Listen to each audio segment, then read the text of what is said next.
మీరు అందరూ యుద్ధ సన్నద్ధులై పట్టణం దగ్గరకు వెళ్ళి దాని చుట్టూ తిరగాలి. అలా 6 రోజులు తిరగాలి.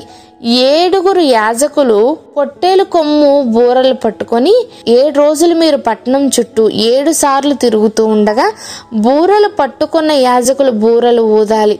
మానక వారు బూరలతో ధ్వని చేస్తున్నప్పుడు ప్రజలు ఆ ధ్వని వినగానే ఆర్భాటంగా కేకలు వేయాలి.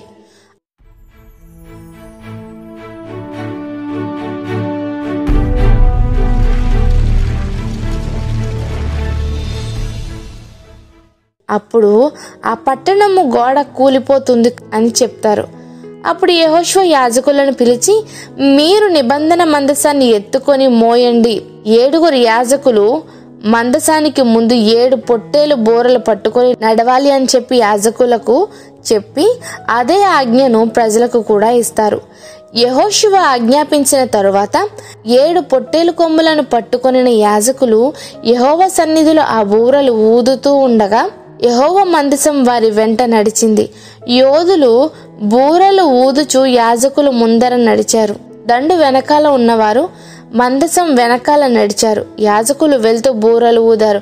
అప్పుడు యెహోషువ ప్రజలను చూసి, నేను మీకు చెప్పే వరకు కేకలు వేయొద్దు, మీ కంఠధ్వని వినబడనివ్వద్దు, నేను చెప్పినప్పుడే మీరు కేకలు వెయ్యాలి అని ప్రజలకు ఆజ్ఞాపిస్తారు. కనుక ఆ రోజు ప్రజలు పట్టణం చుట్టూ ఒకసారి తిరిగి రాత్రి పాళెంలోనికి వెళ్ళిపోయారు. ఉదయాన్నే యెహోషువ లేవగానే యాజకులు బూరలు ఊదుతూ ఉండగా యాజకులు మందసాన్ని మోశారు.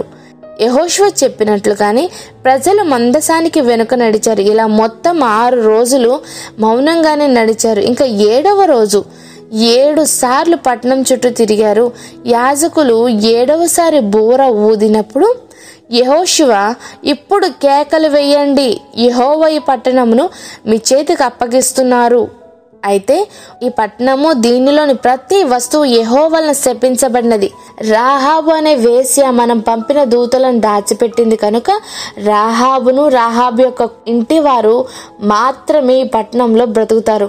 మీలో ఎవరైనా ఈ శపింపబడిన దానిలో ఏదన్నా తీసుకునేలా మీరు శపింపబడిన వారై ఇశ్రాయేలునకు బాధ తెచ్చిపెట్టిన వారవుతారు. కనుక దానిలోనిది ఏది ముట్టకూడదు. వెండి, బంగారం, ఇత్తడి, ఇనుప పాత్రలు యెహోవాకు ప్రతిష్ఠితం, అవి దేవుని ధనాగారంలో చేర్చాలి అని చెప్పిన వెంటనే యాజకులు తమ బూరలు ఊదగా ఆ ధ్వని విన్న ప్రజలు ఆర్భాటంగా కేకలు వేశారు. వెంటనే పట్టణ ప్రాకారం కూలిపోయింది. ప్రజలు చక్కగా తమ ఎదుటికి ఎక్కి వెళ్లి యెరికో పట్టణాన్ని పట్టుకున్నారు. ఇశ్రాయేలీయులు యెరికో పట్టణంలోని వారిని అందరినీ పశువులతో సహా కత్తివాత చంపేశారు. అయితే రాహాబును ఆమె ఇంటి వారిని బయటకు తీసుకురమ్మని యెహోషువ తాను వేగు చూడటానికి పంపిన వారిని రాహాబు ఇంటికి పంపిస్తారు. వారు వెళ్లి యెహోషువ వారితో చెప్పినట్టుగానే రాహాబును తీసుకొని వస్తారు. తరువాత ప్రజలు అగ్నిచేత పట్టణాన్ని కాల్చేశారు. అయితే రాహాబు వేగుల వారికి చేసిన సహాయానికి గాను ఆమె ప్రతిష్ఠిత జనమైన ఇశ్రాయేలుల మధ్య నివసించటానికి వీలు కలిగింది. యెహోషువ ప్రజల మధ్య ఒక శపథం చేశారు.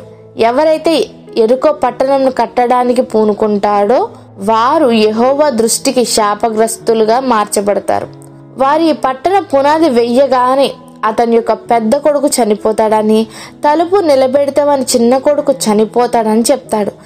దేవుడు యెహోషువకు తోడై ఉన్నాడు కనుక అతని కీర్తి దేశమంతటా వ్యాపించింది. ఇదంతా జరుగుతూ ఉంటే యూదా గోత్రానికి చెందిన ఆకాను శపింపబడిన దానిలో కొంచెం తీసుకొని ఎవరికి తెలియకుండా తన కోసం దాచిపెట్టుకుంటాడు.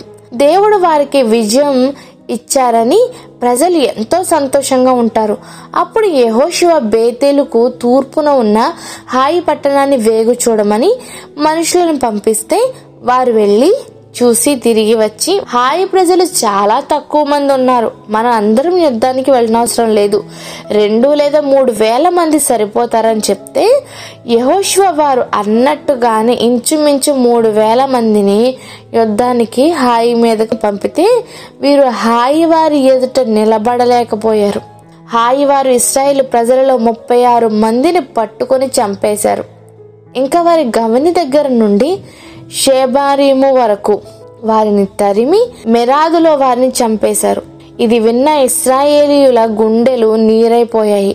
అప్పుడు యెహోషువ బట్టలు చింపుకొని తానును ఇశ్రాయేలు పెద్దలను సాయంకాలం వరకు యెహోవా మందసం ఎదుట ధూళి పోసుకుంటూ, అయ్యో ప్రవ్వా యెహోవా, అమోరీయుల చేతికి మమ్మను అప్పగించడానికి ఈ ప్రజలను యోర్దాన్ని ఎందుకు దాటించావు?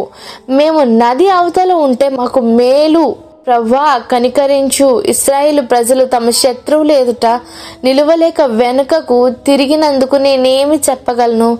కనానీయులు ఈ దేశ ప్రజలు మమ్మను చుట్టుకొని మా పేరు లేకుండా తుడిచివేస్తే ఘనమైన నీ నామమును గూర్చి నీవేమి చేయదు అని దేవుడని యెహోవా ఎదుట ప్రార్థన చేస్తూ ఉంటారు. అప్పుడు దేవుడని యెహోవా యెహోషువతో, నువ్వు పైకి లెగు,